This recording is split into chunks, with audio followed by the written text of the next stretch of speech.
Welcome to Infringe at Your Own Risk. Welcome back to Infringe at Your Own Risk with Randall Bateman. Rand is a registered patent attorney with decades of experience protecting patents, trademarks, and copyrights for clients from startups to international companies. My name is Kevin Rosenquist, and today we're going to go over what cease and desist letters are and how you can avoid them. Rand, welcome back. Thank you. Good to do that. So what exactly is a cease and desist letter, and why do they get sent out? So a cease and desist letter is a warning to someone that they need to stop doing something, right? So if somebody is infringing my client's patent or their copyright or their trademark, I send a cease and desist letter saying you need to stop this conduct because you're infringing the patent or you're infringing the copyright. The letter can also have some sort of a demand on top of that, send us all your documents so we can figure out how much you owe us for infringing that.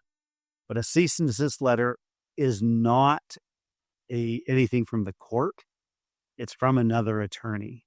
And so I'll hear people, it's one of the most commonly misused phrases when you hear laymen talk about, she got a cease and desist. Well, what do you mean? You got a letter from an opposing attorney or the court told her to stop?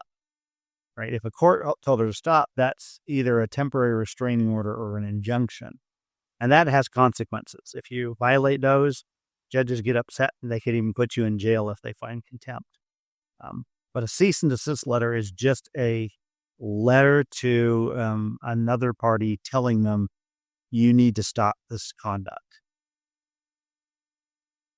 So there's no, the person receiving the cease and desist letter, at least at that moment, is not in any legal trouble. They may be. Often they probably are, but it's saying stop what you're doing, and then we'll probably look at things in more detail. And if you don't stop what you're doing, you're probably going to get sued. Although not definitely, because there's people who send out bogus cease and desist letters. Sure. I've seen companies that, they have a patent, but it's a very, very narrow patent. And the owner of the company decides that all of their competitors are infringing his patent. And he starts sending out cease and desist letters. And I said earlier that an attorney, it doesn't have to come from an attorney. It could come from a company or a person, right? You just send a letter that says you need to stop doing this. And when you get that, you should promptly contact your attorney, because legal issues almost never get better by ignoring them. Every once in a while, you'll have one that the other side just kind of forgets about it. But usually things just get worse if you ignore them. So if you get something, get with your attorney, sit down, analyze it, and your attorney can tell you, this is bogus. They have no claim here. Just ignore them. Or, this is a legitimate issue. You need to stop doing this because it can be a problem. So. Mm-hmm. Can you explain some of the more common situations that might lead to someone receiving these letters? Okay, so obviously on the patent side, somebody's released a product or has, started doing a method, something that's covered by the patent, or somebody thinks they have, and then they would receive a letter that says, here's my patent. Here is what you're doing that we think infringes, and here's our demands. Now, there are companies who just send stuff out in mass, hoping to get settlements from people. And there's actually some states, like the state of Idaho, has a bad faith patent assertion statute that provides treble damages if somebody sends cease and desist letters, that type of thing, where they know that they don't have the case. But there's scam artists in every field who will try and do something. Absolutely.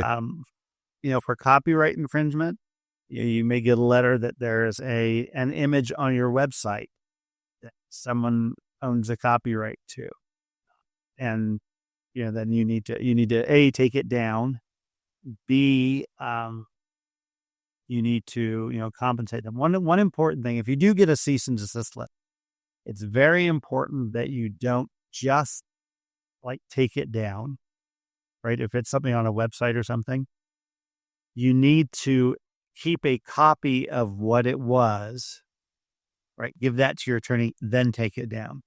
Because the way some people will try and get you is they'll say, you're infringing, take this down. You take it down, right? Then they file suit against you, and then they go to the judge and say, Your Honor, they took this down. They're hiding evidence. They're trying to get rid of the evidence of their crime, right? And then you look bad for doing what they asked you to do, or That's doing ironic. it's silly. So if that happens, if they say, take this down, go in and make a copy so you have what it was that you did. The evidence is preserved. Then take it down so you're not getting any more damages, but you have evidence. Because sometimes they'll say, oh, and they showed this. No, we didn't. Here's my picture. Some artist says, well, you were using my photograph of the New York skyline. And if you kept that image, for your evidence file, you say, no, I took that photograph. You didn't take that photograph. Here's how it's different from yours. But if you just got rid of it, you may not have that. So it's important to keep that information, go talk to your attorney, and then you can decide, how do you want to respond? Is this somebody who you just want to ignore? If you think it's one of these people who's just out there blasting, sometimes the best thing is just to ignore, because, they're just throwing everything, throwing hooks everywhere, hoping to get a reaction from somebody. And then they'll, try and bully that person for money. Some of those, it's better to ignore and see if they come back. And if they come back again, it's like, okay, I got to deal with it. Other times you want to come right back and say, no, I'm not infringing. You're wrong. I don't do what you think I do. In a patent, if they have a patent claim, sometimes they'll send you an analysis. Here's our patent claim and here's your product. Right. In the cease and desist letter. Well, it may be you go through their patent claim and say, we don't do this entire element right here, this step that's in your patent. So you write them back and say, thank you. We appreciate your letter, but we do not do X in our process. So we don't infringe. And we believe this resolves the matter and wish you the best. But so many nuances to them. You need to go talk to your attorney and get their input on the best way to respond to that particular letter. What is the point of a company sending out a cease and desist letter if you're already in the legal trouble? Why would they do that instead of just taking a legal action? Well, if I can get someone to stop infringing, if they've just started infringing and I can get them to stop, that may be all that I want. Right? Okay. If somebody's used a photograph I took, and maybe my damages are $500, it's not worth it to have a lawyer spend a bunch of time chasing $500. So I may just say, you know what, please stop. If you stop, we're good. Just take it down. So that's one thing. It's just getting it resolved. One of the things that I had a case a couple of years ago where my client's deceased husband had been a Santa Claus for decades. Right? He just had that build. He throw on a beard. He looked like Santa Claus. And people took his image from his website and started putting it on product that got sold like on Etsy. Right? And there were dozens and dozens and dozens of people who are using this guy's photograph. Right. So his widow goes online and sees all of these people selling products with her husband's face on them. Wow. Which was pretty distressing to her. Yeah. And so we sent cease and desist letters out. I think it was 70 or 80 different people who were using it and told them, look, and we actually got, I was annoyed enough about it. I said, you need to pay her some compensation. And so, we went and sent them, didn't make it unreasonably high, but they need to pay something to learn the lesson. Don't take photographs of other people, slap it on your product, and then profit off of it. Because there's rights of publicity. There's all sorts of things. So we sent those letters out rather than suing everybody, because the hard thing with suing everybody is they were from all over the country, most of them that didn't have contacts with the state that she lived in. And so I would have been filing dozens of lawsuits around the country, which would have been very expensive. Mm-hmm. So there's other times where you don't want to send the cease and desist letter. You want to hit them with the lawsuit. If somebody's really being aggressive at stealing your stuff, you file the lawsuit, you file a motion for a temporary restraining order. And you want that to hit them full force, without warning.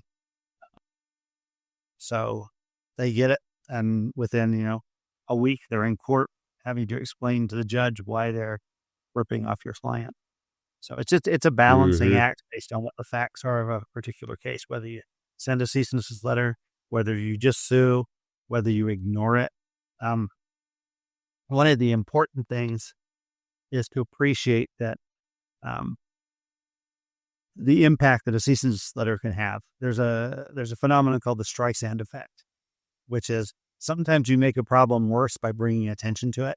So years ago, Barbara Streisand, some people took some photographs of her house along the California coast, and it really upset her. And they had it on some website that was getting very minimal views. And so she filed suit over it. Well, the number of views on that site went up astronomically once the lawsuit was filed, because everyone wanted to see what was going on. Sometimes cease and desist letters are now treated the same way. People will look at, I got these people are threatening me. They're big and mean and terrible. And they use it to try and, culture, favor. And so, that happens a lot, especially with people who are online a lot, where they'll post things. And I had one where I sent, and I knew I was kind of in one of those fields. And, the people said, oh, this is so ridiculous. I can't believe the client claims they have these rights. And we had, it was actually some trademarks that my clients had that people were clearly violating. But some people didn't think that they should have the trademarks. But they complained. And then at the bottom, he said, but the attorney was nice about it. So, you gotta look at your tone, because sometimes, attorneys, we can be overbearing at times. And you send out the cease and desist letter where you're thumping your chest and we're going to crush you. And that can play bad.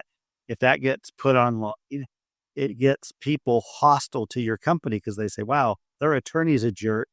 They must be jerks. And so it's really a challenge as you're writing a cease and desist letter. In fact, I put more time in on the tone of the letter than I do on the legal substance of the letter. Because and I'll go to the client, is this the tone you want? Because they know their industry. And sometimes if what they're doing is egregious, they want me beating my chest and threatening the other people. Because if the public hears what they're doing, they're going to know it's egregious. But if it's, little old lady who used a picture in her cat video, you don't want to send this big, Godzilla letter, and it gets posted, and the other person's this 80-year-old woman who's just trying to make a video for her, for her grandson's YouTube channel or something. And it got posted, and it got shared, and then all of a sudden, that's a really good point. Be careful what you do. And you get the public, but you can also get attorneys. There was one I saw, participated in about 3 years ago. This attorney wrote this letter, really strong, assertive letter, and cited a bunch of cases, about how he was going to crush these people and what they're doing was improper. Well, the cases he cited were from England. They weren't from the U.S.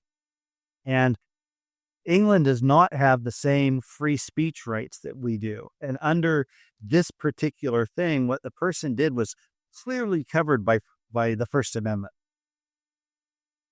And so this attorney did it, and there was some hostile feedback from the public. And then the attorneys started jumping in, giving feedback on how the letter was ridiculous. The attorney didn't know what he was doing. This was clearly First Amendment. The cases he was citing were complete bullocks. Just slammed this attorney. And, when the public's reading this and you get 20 attorneys commenting negatively about your letter, it doesn't look good. No, it does not, and probably didn't bode well for his practice either. I wouldn't think so, because Yeah, if first thing someone's going to do if they get a cease and desist letter from you, they're going to Google you, absolutely. and what they see is people mocking you, for being an attorney who doesn't know what they're doing. You're probably not going to get a lot of effect out of your cease and desist. Probably not. At least not the effect you're looking for. So when you're talking to a client, what kind of things do you look at? What kind of questions do you ask to decide whether you should start with a cease and desist letter? How aggressive you need to be? Do they, what are you looking for to just decide what route to take? So number one, the urgency. How urgent is it to shut this thing down? Right. I mean, if it's, if someone's about to launch a huge product line, we've seen the beta versions of a product and it's going to infringe our patent, right? I want to nip that in the bud. Mm-hmm. And if they're about to release it, I may just skip the cease and desist letter and file suit. Yeah. Or I'm going to send a fairly strongly worded letter, because it's a lot easier to stop them from launching than it is to stop after the launch has occurred. Mm-hmm. Right? There's less investment on their part. There's less loss of face to the public if you kill it before the launch. So in that situation, I may either go straight to court or send a highly strong letter. Another factor is the size of the defendant, right? If the defendant is an individual or a very small company that hasn't engaged in truly obnoxious conduct, right, you're going to tone it down, because you don't want to come across looking like the 800-pound gorilla on social media when they show this up. Now, if what they're doing is really obnoxious, right? They've literally taken your product and they're calling it theirs. Mm-hmm. Then the public is going to appreciate that a little bit more, and I can tone it up to be a little bit stronger. But you always have to remember, you've got multiple audiences. You've got the person you're writing to, and you've got a judge and a jury. And if you go to court, I want my letter to be affirmative, where if you infringe, I'm writing you read it and you say, okay, this is serious. I need to think how I act. But when a judge reads it or a jury reads it, I don't want them to say, Rand's a jerk. I don't like this guy, because part of the way judges and juries make decisions, as much as we would love for it not to be the case, is, do they like you? And if your attorney is highly offensive, not good for you. You never want to have to work your way back out of that pit. And if you can make the letter look like it's polite, formal, but it makes the defendant look like the bad guy, that's the best letter, because then the judge looks at it and says, you were very reasonable. You offered to compromise. They didn't compromise. For example, a lot of times in a trademark dispute, if they're not literally counterfeiting, right, using my client's exact mark, it's much more likely I'm going to say, look, your mark is close enough. We think there's a likelihood of confusion. We'll give you 90 days to change. Okay. No new advertising, but we'll give you 90 days to change to a new mark. Whereas if they've taken my client's mark verbatim and we're in the same field, I'm either sending the letter or I'm filing a lawsuit with a temporary restraining order, because that's really bad conduct. Counterfeiting is very bad conduct. Right. No one's going to fault you for being very aggressive with it. Right. Yeah. No one's going to think that you're being unreasonable there. But if it's just, our names kind of sound alike and we use similar colors, that one, you can have 90 days, 180 days if needed to, and then it saved the cost of litigation and all of that. So tone in cease and desist letters is very important. Yeah. Yeah. Makes sense to me. All right. Well, thanks for listening to today's episode of Infringe at Your Own Risk. For more information or to get help from Rand, visit batemanip.com. Don't forget to subscribe to our channel. Leave us a review. We very much appreciate it. Rand, it's always an insightful conversation. I really enjoyed talking with you today. Thank you. I appreciate it. Thanks for watching. Be sure to hit that like and subscribe button and leave us a review in the comments.